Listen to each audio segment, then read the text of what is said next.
Hey, welcome on this channel. In today's video, I'm going to show you best novel in the world, Ababeel.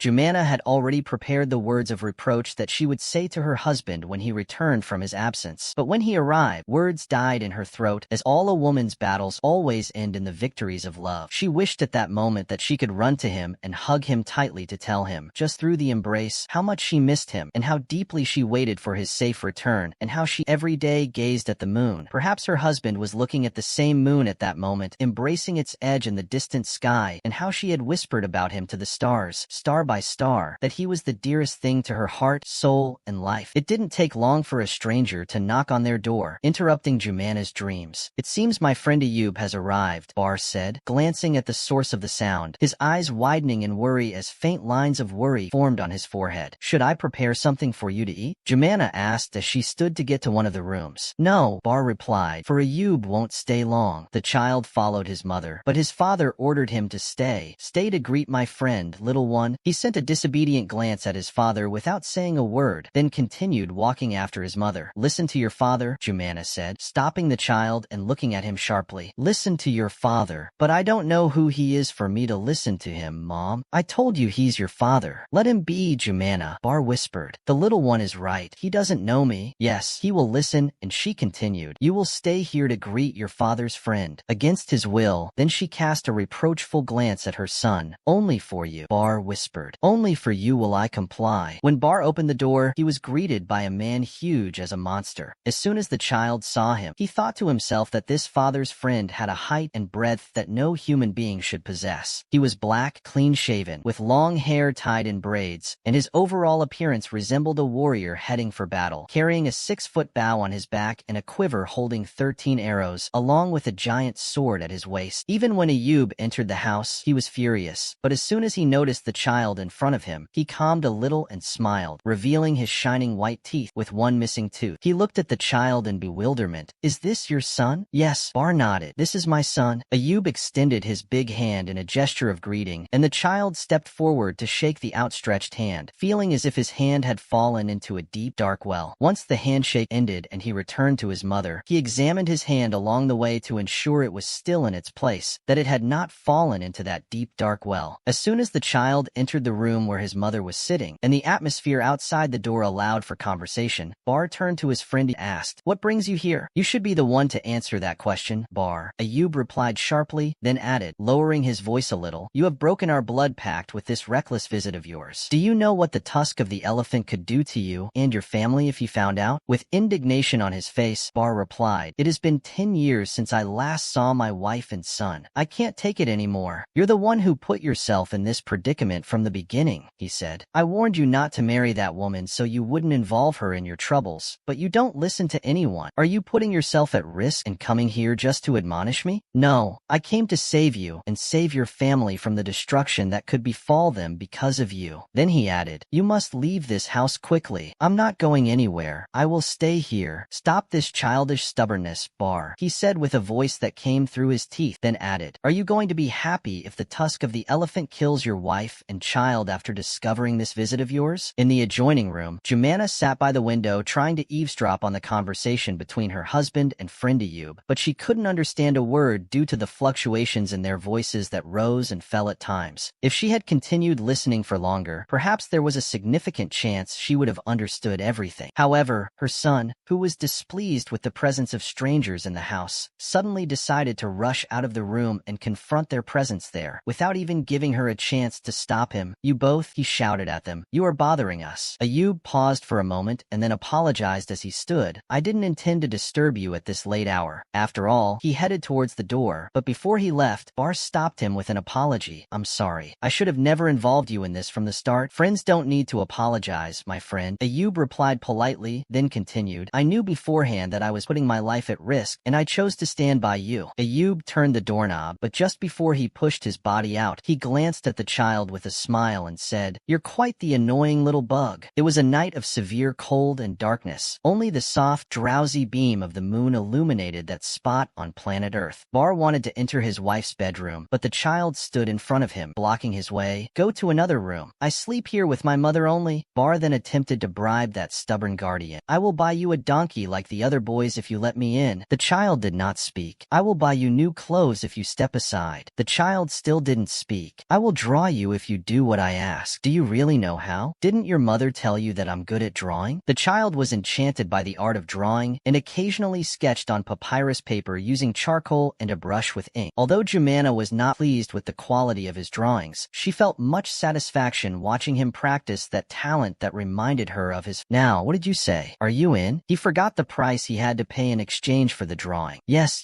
I want you to draw me," he said excitedly. "I'll do it, but only after you let me in." "Oh no," he said, recalling his stubbornness. "You will never come in here." Bahr gazed into the eyes of his son, which mirrored Jumana's eyes, trying to read a way to enter through them. He was prepared to continue this negotiation for a long time, but Jumana, having pushed the curtain aside, appeared to him from behind the window and nodded her head to signal him not to tire himself. The child viewed him as a stranger and wouldn't allow a stranger to sleep in her bed. In the morning, the child was in deep sleep when his mother rose from beside him and quietly tiptoed out of the room. Once she ensured she was safe and that her son had not noticed her movement, she continued on her way to her husband's room, walking on the tips of her toes. She did not know if he would be awake or still asleep, so she preferred to take a look at him through the window first to find out. When she did, she saw him putting the final touches on his clothes while looking at himself in the reflection of the dusty mirror, and she realized he was preparing to leave once again. At first, he did not notice her, but when he finished with the last touches on his clothes and turned to leave, he saw her looking at him through the window. As soon as their eyes met, the first tear fell from her eyes, and even though there was a wall and a door and a distance between them, it seemed to him he could hear the sound of her tear hitting the ground. He opened the door and approached her cautiously so as not to alert the child. He stopped directly in front of her, leaving a distance for a kiss, lifted her soft, sad face with his rough hand, and gazed into her brown eyes. Despite the tears gathering in them, he was able to read the 6 words written in them. "Stay, for in your departure, we have no safety." He ignored those 6 words written in her eyes and said, "Do you know that you are the second most beautiful woman I have ever seen?" She replied with jealousy, her sadness deepening. "And who might be the first?" He answered with a smile. "You." He paused for a moment and then added, "But only when you smile." She smiled, and the sparkle of sadness vanished from her eyes. "I've missed you, Bahr," she confessed eagerly. "I've missed you too," he replied, taking a deep breath. "Your scent still carries jasmine. I am the jasmine garden whose scent follows you wherever you go, binding you like a war prisoner. Do you remember?" He smiled at her affectionately. "I always remember." The scent of jasmine always emanated secretly from her body, and Bahr could mysteriously sense that fragrance even from the farthest corners of the earth. Each time he returned to her, he would say, "In your absence, your fragrance reached me, Jumana." And whenever he saw the childlike wonder in her eyes, he would smile and add, "You are the jasmine garden whose scent pursues me wherever I go, binding me like a war prisoner." Then,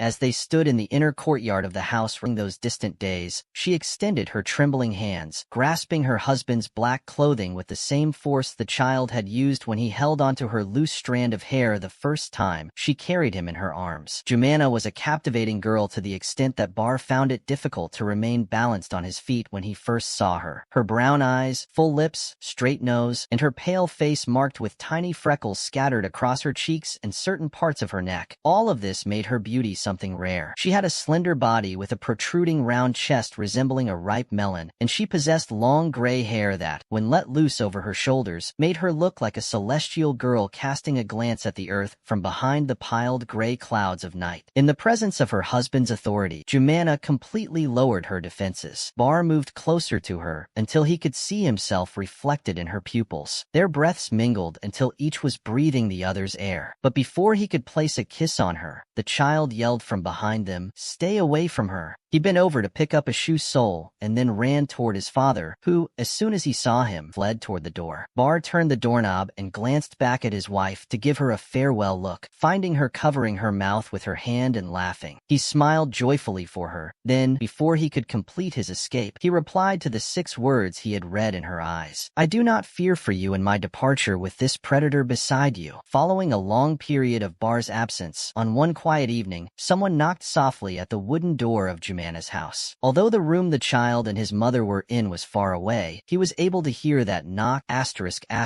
"What's wrong?" Jumana asked when she saw him jump up. "Someone is knocking at the door," he said.